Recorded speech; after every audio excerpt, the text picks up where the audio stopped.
Sebastián. Hola. Estamos en plena Costa da Morte, nun lugar protegido moi especial, o Espazo Natural Razo Baldaio, e estudaremos estes tres ambientes. Unha lagoa que pola parte terrestre recibe auga e sedimentos de varios regatos. E a través desta canle comunica co mar, que é o que máis influenza ten no seu nivel de auga. Así, cando a marea sube, a lagoa énchese. E cando esta baixa, como é neste caso, a lagoa baleírase deixando ao descuberto unha ampla superficie de area. Este espazo é de vital importancia para as aves, especialmente para as invernantes e as que están en paso migratorio, xa que aquí poden alimentarse e descansar para poder seguir a súa viaxe, como a estes pilros tridáctilos, capturando invertebrados neste rico ecosistema.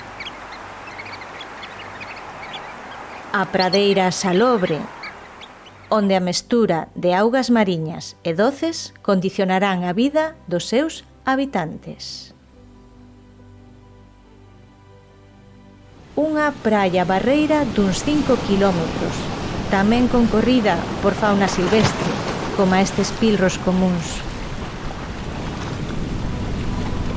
As dunas, cunha vegetación moi adaptada debido ás duras condicións, onde o vento, o sol, o sal e a area constitúen factores ambientais dominantes. Estas son as dunas primarias, na cabeceira da praia, tan cambiantes ao longo do ano, debido aos fortes ventos e ao impacto do mar nos temporais. Séguenlle as dunas secundarias, con algo máis de vegetación, pero aínda con moitas calvas de area.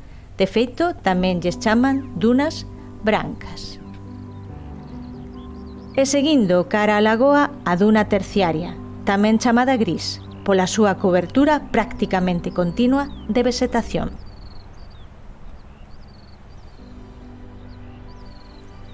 Este voo de dron foi feito ca marea alta, por iso a lagoa está chea.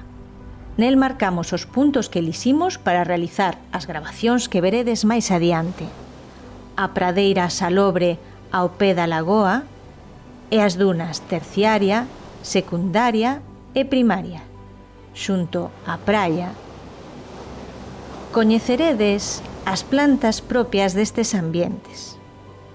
Algunhas poderedes atopalas en máis dun, xa que os límites son difusos. E sempre, sen esquecer, a fauna asociada. Esperamos que disfrutedes da viaxe.